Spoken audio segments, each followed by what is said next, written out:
Good day, distinguished guests. Have you ever asked yourselves, when the final day of our lives arrives, when we must return to our old home, what can we truly take with us? The body we've cared for and cherished must be left behind. The wealth we've accumulated throughout our lives cannot be taken. We must bid a reluctant farewell to our children, our loved ones. The two hands that once grasped for everything must finally open to say goodbye. The two feet that carried us everywhere, whether to create good or ill, must finally cease their journey. The only thing that truly follows us after death is the result of our own actions, both the good and the bad, which we call karma. The merits and demerits we have accumulated become the capital that guides us into the next existence. Today, I would like to invite you all to understand the concept of karma on a deeper level, not as something to be feared, but as a natural law that we can learn from and use to create a virtuous life, both in the present and in the future.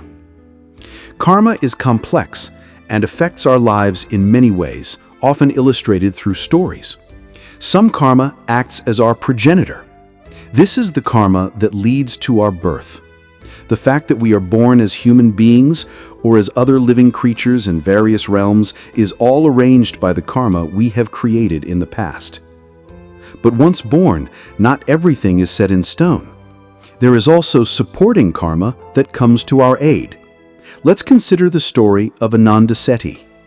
He was born wealthy due to good deeds in a past life, but in that life, as a wealthy man, he was terribly stingy, never giving to charity, never making merit. When he passed away, his old good karma led to a new birth, but his new bad karma, his greed and miserliness, acted as negative supporting karma.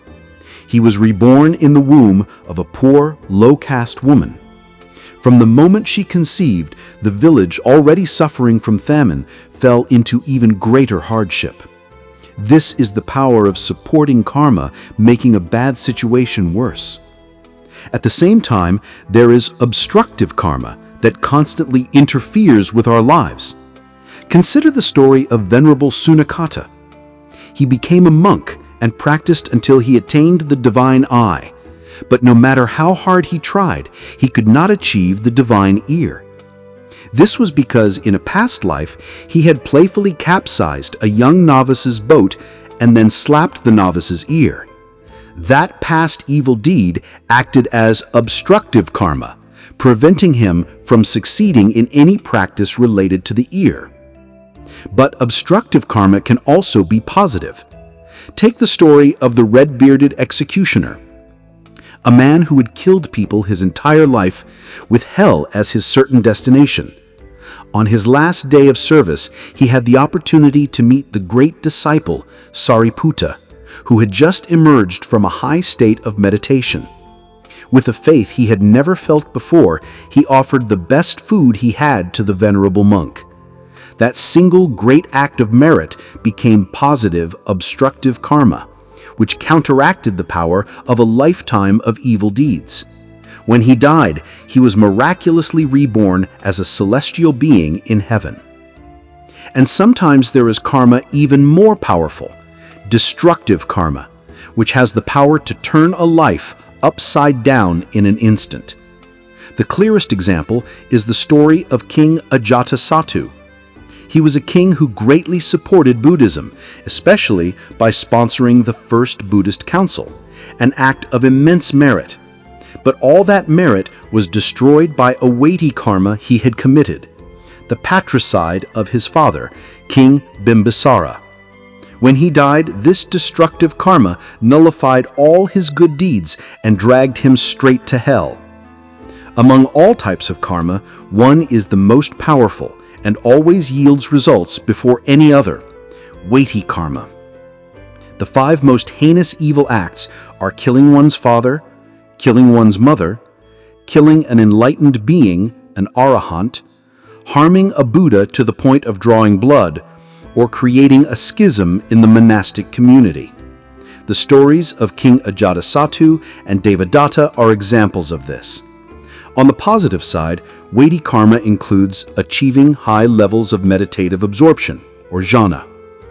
Another very important factor is the karma performed near the time of death, or the final image our mind holds on to before we breathe our last. If before dying our mind is sorrowful, anxious, or filled with anger, that mind state will lead us to an unfortunate rebirth.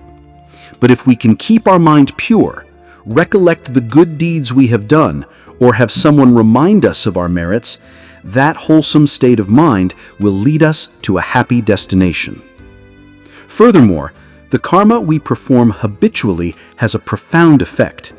Any action we repeat until it becomes a habit, whether good or bad, will gradually accumulate power and shape our character. A person who kills for a living, or a person who gives alms every morning, will find that the power of this habitual karma will have a strong influence in determining their destiny. There is also a type of karma we might overlook, karma done casually or without clear intention. Think of the story of the little frog. It heard the Buddha giving a sermon. Although it didn't understand a single word, its heart was filled with joy and delight at the sound of his voice. When it was accidentally killed by a cowherd, that pure state of mind led to its immediate rebirth as a celestial being.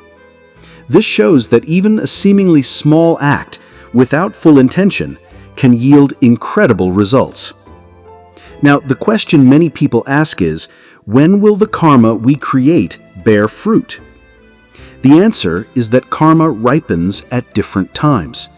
Some karma ripens in this very life. We see people who do good and receive immediate rewards, or do evil and suffer the consequences within days or years. This type of karma gives its result and is exhausted within our current lifetime. Some karma waits to give its result in the next life. This is very potent karma, especially the weighty karma we discussed. When a person's life ends, this type of karma will immediately take effect in the next life with nothing to stand in its way. And there is even more astonishing type of karma, karma that follows us through all our future lives. It is like a relentless hunter pursuing its prey. No matter how many times we are reborn, if the opportunity arises, this karma will find a way to deliver its result, until the debt is paid or until we attain nirvana, thus ending the cycle of rebirth. Consider the story of the boat captain's wife. In a distant past life, she grew annoyed with a loyal dog that followed her everywhere. One day, she tied a pot of sand around its neck and drowned it. That karma followed her for countless lifetimes. In her final life as a boat captain's wife, the ship she was on ran into trouble. The crew, believing there was a person of bad fortune aboard, drew lots. The lot fell to her 3 times. She was thrown overboard, suffering the same fate she had inflicted upon the dog so long ago. So is there any karma that loses its chance to bear fruit? Yes, we call it ineffective karma, or ahosi karma. This is karma that is overtaken by other more powerful karma. Over time, that lesser karma loses its potency and becomes defunct. A clear example is the story of the noble daughter who had to kill her bandit husband in self-defense. She later ordained and practiced diligently until she became an arahant, a fully enlightened being. Upon her passing into nirvana, the karma of having killed her husband could no longer follow her, as she would not be reborn. That karma became ineffective. Distinguished guests, having heard these stories, we can see that we are not merely passive victims of fate. We are the creators of our own lives. We cannot go back and change the past, but we can shape our present and our future through our actions today. The true way to escape the consequences of bad karma is not to run from it, but to stop creating new bad karma and to start creating good karma with even greater force. Through generosity, by upholding moral precepts, and by training the mind through meditation. In closing, I hope that all of you will use every day, every minute of the life you have left, to create only that which is good and wholesome, so that when our final day comes, the only thing we take with us is the merit and virtue that will serve as our provisions, guiding us to a happy and peaceful destination. Thank you.